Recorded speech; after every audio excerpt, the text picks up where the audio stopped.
बच्चों। बच्चों देखिए, आज का हमारा एक नया टॉपिक है वृत्त की स्पर्शी, टेंजेंट ऑफ अ सर्किल। तो वृत्त की स्पर्शी समझने से पहले थोड़ा सा हम इसके पुनर्ज्ञान की तरफ बढ़ते हैं। जैसे आपने 9th में पढ़ा है वृत्त क्या होता है, वृत्त में व्यास क्या है, जीवा क्या है, छेदक रेखा क्या है, ये सारी चीजें आपने क्लास 9th में पढ़ी, ठीक है। तो थोड़ा सा उसको हम रिवाइज करा लेते हैं। तो सबसे पहले वृत्त की बात कर लेते हैं। तो जैसे अभी आप सभी लोगों ने वृत्त बनाया है, क्यों है? किसकी सहायता से बनाया है?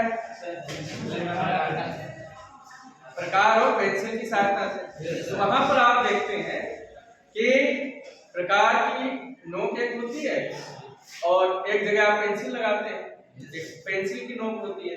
तो प्रकार की नोक और पेंसिल की नोक ये एक बिंदु की तरह व्यवहार करती है। किसकी तरह? बिंदु की तरह। तो ये दोनों बिंदु हो गए, प्रकार की नोक और पेंसिल की नोक। तो वहां पे पेंसिल की जो नोक है वो घूमती है, गति करती है। प्रकार की नोक क्या होती है? वो स्थिर रहती है। प्रकार की नोक क्या रहती है? स्थिर रहती है। और इन दोनों के बीच आप क्या लेते हैं? एक नियत दूरी लेते हैं, एक नियत दूरी। तो अब क्या करते हैं कि नियत दूरी से प्रकार की नोक स्थिर है, नियत दूरी से स्थिर बिंदु के चारों तरफ एक आप पाथ बनाते हैं, रास्ता बनाते हैं। किससे? पेंसिल की नोक से। तो जो रास्ता बनके तैयार होता है वही वृत्त है। बहुत ही साधारण भाषा में आप समझ लीजिए। जैसे तो देखो, ये आपकी हो गई पेंसिल की नोक। बच्चों क्या हो गई? ये पेंसिल की नोक और ये नियत दूरी हो गई। ये सुनिए, ये आपकी प्रकार की नोक हो गई और ये नियत दूरी हो गई, ये पेंसिल की नोक हो गई। तो आप इस स्थिर बिंदु के चारों तरफ नियत दूरी से पेंसिल की नोक को आप घुमाते हैं। तो घुमाने पर बच्चों क्या बनता है? ये आकृति जो ये पाथ जो है, ये पाथ एक वृत्त का निर्माण करता है, वृत्त बनता है। और इस नियत दूरी को हम कहते हैं वृत्त की त्रिज्या। क्या कहते हैं? वृत्त की त्रिज्या। और इसे आप क्या कहते हैं? केंद्र कहते हैं, वृत्त का केंद्र, वृत्त का केंद्र कहते हैं आप। और ये जो गतिमान बिंदु है, ये गतिमान बिंदु, गतिमान बिंदु जो बेटा ये है, ये आपका एक पाथ तैयार करता है। इस पाथ को बेटा हम बोलते हैं क्या? इस पाथ को अंग्रेजी में पाथ और हिंदी में इसको पथ कहते हैं, रास्ता। ये कहलाता है परिधि। क्या कहलाता है? ये बेटा आपका परिधि कहलाता है। और परिधि या इसको कहते हैं वृत्त का परिमाप।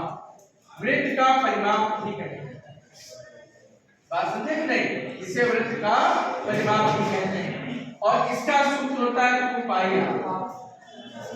ओके, इन बात से समझ में आ गई? Yes sir. फिर वृत्त पर आधारित कुछ परिभाषाएं भी आपने 9th में पढ़ी।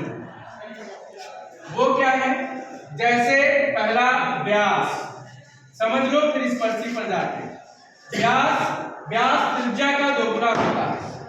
त्रिज्या का क्या होता है बच्चों? 2 गुना होता है।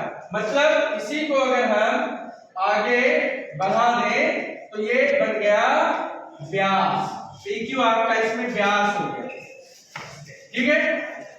और व्यास को सबसे बड़ी जीवा भी कहते हैं। व्यास क्या है बेटा? व्यास जो है ये सबसे बड़ी जीवा होती है, सबसे बड़ी जीवा होती है, ठीक है ना। क्योंकि जो पहली एक्सरसाइज है आपकी क्लास 10th की, जो पहली एक्सरसाइज चैप्टर से संबंधित है, उसमें रिक्त स्थान की पूर्ति और सत्य है, वो तभी कर पाएंगे जब आपको ये बेसिक परिभाषाएं बता पाएंगे। मैंने देखा है इन्हीं सबका यूज है, इसीलिए हमने कहा उसको बता दिया।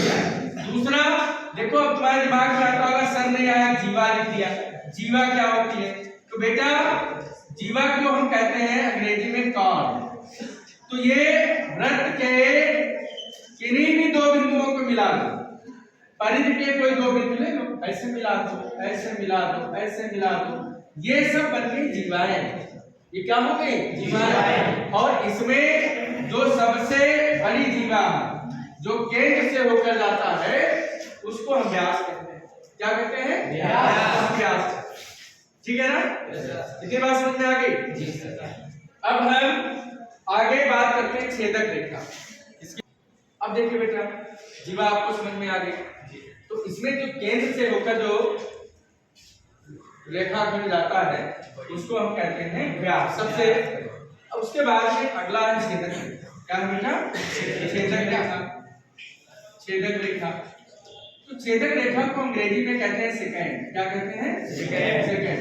तो सेकेंड क्या है? जैसे ये आपका वृत्त है, तो ऐसी रेखा जो वृत्त को किन्हीं दो बिंदु पर छेदती है, ये सब छेदक रेखाएं हैं। क्या होंगे? छेदक रेखाएं। ठीक है। इससे संबंधित पहला प्रश्न ही आपके रिक्त स्थान की पूर्ति का है एक्सरसाइज में। छेदक रेखा भी आप समझ गए, परिधि के बारे में भी आप जान गए, व्यास त्रिज्या भी आपको पता चल गई। ठीक है ना? तो ये सारी चीजें आपको पता चल गई। इतना आप लोग समझ गए ना? डायग्राम बना लो, थोड़ा बहुत नोट कर लो।